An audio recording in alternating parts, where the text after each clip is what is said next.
수열의 극한 첫 번째 동영상입니다. 앞 5개의 동영상에서는 이 각각의 5개의 점화식에 대한 일반항을 구하는 방법을 얘기해줬고, 그리고 요 4번째 점화식과 5번째 점화식은 수열의 극한에서도 나오는 점화식이에요. 그래서 이런 점화식 형태에서 극한을 어떻게 하면 빨리 구할 것인가 라는 주제를 가지고 촬영을 하는 겁니다. 이번 동영상에서는 4번째 점화식을 얘기해주고, 다음 동영상에서는 요 5번째 점화식을 이야기를 해줄게요. 뭐 대충 이런 형태죠. 2an 더하기 1은 an 더하기 얼마로 할까? 4? 뭐 이렇게 생긴 수열이 있다 칩시다. 이렇게 첫 번째 항 제시해주고, 이렇게 이런 형태, 4번 형태의 점화식이 제시된 이 수열의 극한을 구하라 라는 문제. 교과서적인 풀이는 이 수열의 일반항을 먼저 구한 다음에 극한을 구해야 돼요. 근데 일반항을 구하는 방법은 앞 동영상에 제가 링크를 걸어 놓을게요. 밑에 앞 동영상에 이것의 일반항을 어떻게 구하는지 교과서적인 풀이가 적혀 있고, 적혀 있는 게 아니라 촬영돼 있죠. 촬영돼 있고, 그리고 이거를 암산으로 하는 방법을 촬영을 해놨어요. 그래서 자세한 건 그 동영상을 보면 되고, 저는 그냥 간략히 방법만 소개해 드릴게요. 자, 이 일반항을 어떻게 구할 것이냐. 최고차항을 1로 맞춰줍니다. 1로 맞춰주기 위해서 양변을 2로 나눠요. 양변을 2로 나눠주면 식이 이렇게 되고요. 이렇게 돼요. 그러면 일반항은 어떻게 생겼냐면, 일반항은 2분의 1에 n-1제곱 이런 형태로 되어 있어요. 이런 형태로. 왜 이렇게 되어 있는지는 앞에 동영상에 설명이 자세히 나와 있으니까 그 동영상을 보시면 돼요. 제가 링크로 달아 놓을게요. 그러면 요 세모는 어떻게 구할 거냐? 세모는 여기에다가 xx 대입해도 좋고, 여기에다가 xx 대입해도 좋아요. 방정식 풀면 세모가 나와요. xx 대입하면 뭐 암산 되죠? x가 2가 나온다는 거. x가 2가 나온다는 거 암산으로 구해질 겁니다. 2x 더하기, 여기다 대입해도 상관없고 위에다 대입해도 상관없어요. 2x는 x 더하기 4. 이 방정식 풀면 x는 2라고 암산으로 구해져요. 여기 2라고 구해지죠. 그 다음에 요 네모를 구해야 하는데, 네모는 어떻게 구할 거냐면 n에다 1 대입해서 1이 나오도록 네모값을 정해주면 돼요. n에다 1 대입해서 1이 나오도록 네모값을 정해주면 되는데, 그 값이 얼마냐면 마이너스 1이 되죠. 그래서 이게 일반항이고, 일반항 구했으니까 n이 무한대로 가는 극한 구하면 바로 2 나와요. n이 무한대로 가는 극한을 구하면 바로 2가 나옵니다. 자, 다른 비슷한 문제를 하나 더 풀어볼게요. 자, an은 역시 1이라고 하고, 3배의 an 플러스 1은 뭐 2배의 an 더하기 5, 이런 형태의 이렇게 주어진 점화식 한번 풀어볼게요. 역시 이제 이런 형태로 만들 건데, xx 대입해서 일단 방정식 먼저 풀어볼게요. xx 대입해서 방정식을 풀면 x는 5 나오죠. 그리고 양변을 3으로 나누면 이런 형태의 식이 돼요. 양변을 3으로 나누면, 그러면 an은 어떻게 되냐? an은 요거 3분의 2에 n-1 제곱 적고, 그리고 요거 적고, 그 다음에 이 앞에 개수를 적어야 하는데, 그 개수는 1 대입해서 1이 나오도록 하는 개수를 적어주면 돼요. 그래서 마이너스 4가 됩니다. 이렇게 암산으로 구할 수 있고, 암산으로 구했으니까 그러면 극한값 구하라 그러면 이렇게 바로 구해줘요. 5가 나옵니다. 뭐 결론부터 얘기하면, 이건 뭐 나만 알고 있는 비밀은 아니고 어지간한 사람들은 다 알고 있는 거예요. 결론부터 얘기하면 어떻게 하면 되냐면, 그냥 이 방정식의 해가 극한값이에요. 이 상수항이 극한값이에요. 결론부터 얘기하면 이 방정식의 해가 극한값이고, 극한값이 상수항이고, 결론부터 얘기하면 이런 구조로 되어 있습니다. 왜 그렇게 되냐라고 물어보면, 이제 학생들한테 이걸 설명해주면 한 번에 이해하는 애도 있고 한 번에 이해를 못하는 학생들도 있는데, 만약에 이 동영상을 보는 분들이 한 번에 이해할 수 있다면 좋고, 만약에 한 번에 이해가 안 되면 여러 번 반복해서 보세요. 그럼 좀 이해할 수 있을 겁니다. 자, 제가 학생들한테 이제 이런 거 물어봐요. 자, 수열 AN의 극한값이 알파라고 하자. 수열 AN의 극한값이 알파라고 하면 이것의 극한값은 얼마냐? 뭐 이렇게 물어봐요. 그럼 학생들이 막 당황해요. 어떤 애는 알파 더하기 1? 뭐 이렇게 대답하는 학생들 있고 그래요. 자, 똑같은 값을 수렴합니다. AN 더하기 어디에 수렴하냐? 똑같은 값을 수렴합니다. AEN 어디에 수렴하냐? 똑같은 값을 수렴합니다. 이게 수렴한다고 가정하면 얘네들이 다 똑같은 값을 수렴해요. 언제나 똑같은 값을 수렴해요. EN 빼기 1 어디에 수렴하냐? 똑같은 값을 수렴합니다. 똑같은 값을 수렴해요. 이런 것도 생각할 수 있죠. A의 n제곱 어디에 수렴하냐? 역시 똑같은 값을 수렴해요.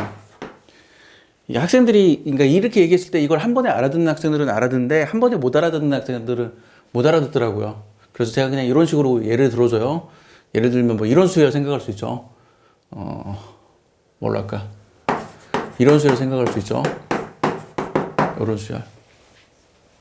이걸 첫째 항부터 적으면 1분의 2, 2분의 3, 3분의 4, 4분의 5, 5분의 6, 6분의 7, 뭐 이런 수열이에요.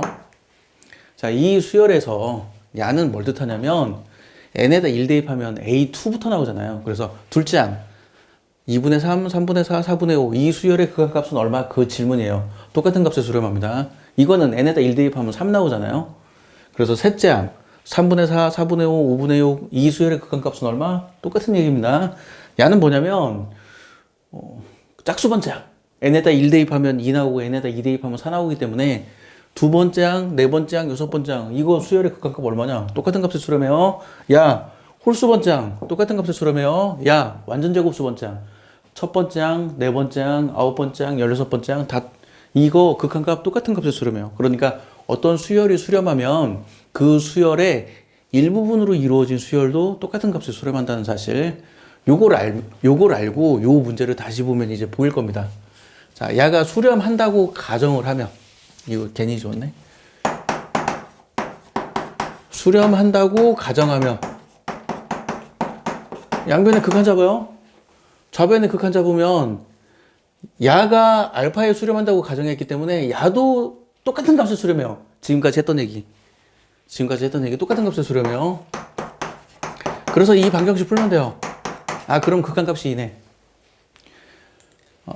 이 수열의 이 수열의 극한값을 구하라는 문제는 교과서적인 풀이는 뭔가 이렇게 복잡한 계산을 해가지고 일반항을 구한 다음에 극한값을 구해야 돼요. 근데 저는 앞 동영상에서 일반항을 쉽게 구하는 방법을 설명해 줬어요. 암산으로 쉽게 구하는 방법을 설명해 줬고, 이 동영상에서는 무슨 얘기를 하고 있는 거냐면 일반항 구할 필요도 없어. 그냥 극한값은 암산으로 구할 수 있어. 라고 이야기를 하고 있는 거예요. 일반항 구할 필요도 없어. 극한값 암산으로 구할 수 있어. 자, 약간 달리 얘기하면 첫째 항이 얼마인지는 극한값에 영향을 주지 않아요. 첫째 항이 얼마인지는. 자, 뭘로 할까? 이렇게 해볼까요?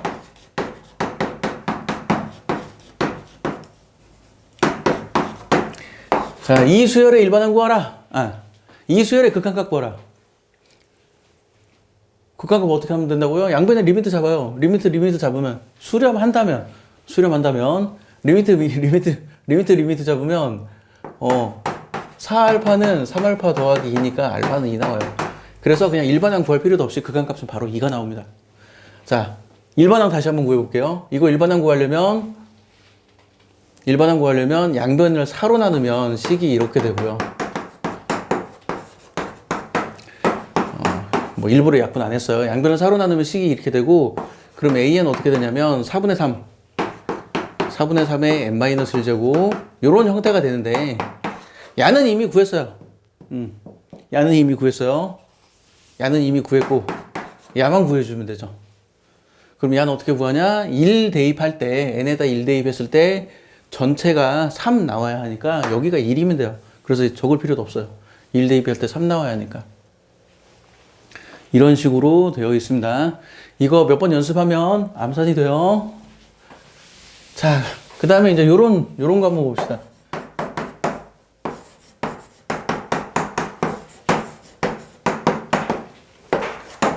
자, 이렇게 된 거 보면 똑같은 방법으로 한번 풀어볼게요. 수렴한다면 알파 대입해서 방정식을 풀 수 있잖아요. 그러면 알파는 마이너스 1 나와요. 어떤 사람은 이렇게 하는 사람도 있고, 어떤 사람은 이렇게 하는 사람도 있을 거예요. 이렇게 하는 사람도 있고, 이렇게 하는 사람도 있고. 자, 봅시다. 요거 1 대입하면 A2는 3 나오잖아요. 그리고 2 대입하면 A3는 여기 A2 대입하면 A3는 7 나와요. 그리고 다시 7 대입하면 15 나오죠. 이 수열은 이렇게 1, 3, 7, 15 이렇게 양수가 돼요. 근데 극한값이 마이너스 1이래. 말이 안 되잖아요. 뭐가 잘못됐을까? 제가 학생들 가르치면 여기서 항상 속아요. 뭐가 잘못됐지? 대답을 못해. 어때요? 느껴지나요? 이 동영상 보시는 분들, 그대들은 느껴지나요? 뭐가 잘못됐는지? 뭐가 잘못됐냐면 수렴하지 않는 걸 수렴한다고 가정하고 풀어서 발생하는 오류입니다. 약간 달리 말해서 정답이 없는 문제를 정답이 있다고 가정해서 생기는 문제예요. 그렇게 풀면 안 돼요.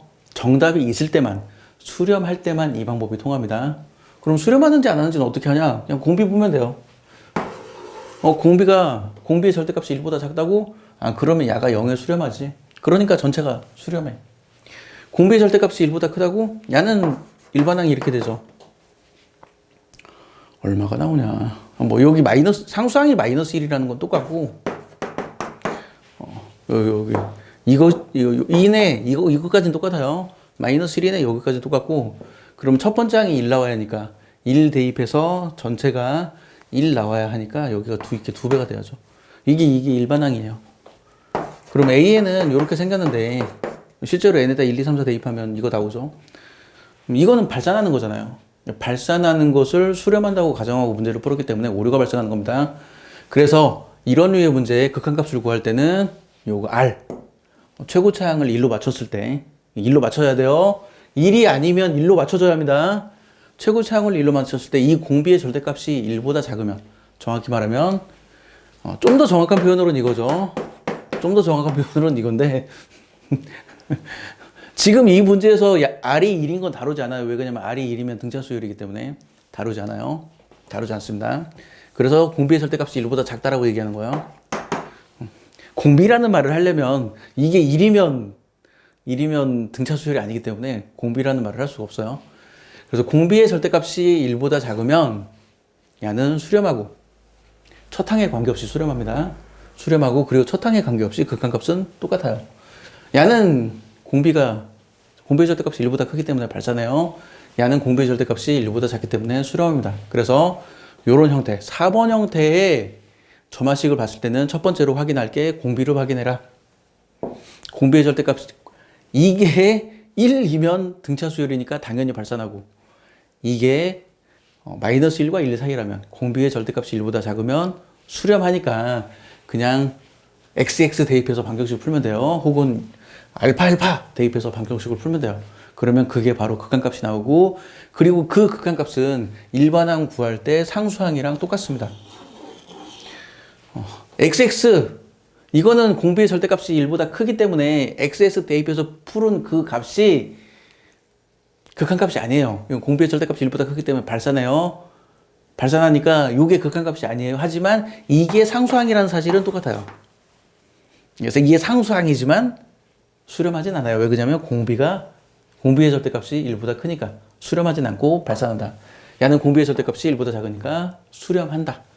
그래서 이런 류의 문제, 이런 점화식이 주어진 문제는 그냥 극한값 알파 대입해서 풀면 바로 극한값을 구할 수 있고, 이런 풀이는 나만이 알고 있는 건 아니에요. 대부분 사람들이 다 알고 있어요. 대부분 사람들이 다 알고 있고, 그리고 다음 동영상에서는 요걸 얘기해 줄 건데, 이 점화식도 극한값을 암산으로 구할 수 있습니다. 다음 편 예고예요. 이 점화식의 극한값을 암산으로 구할 수 있는 방법도 소개해 줄게요. 마칠게요.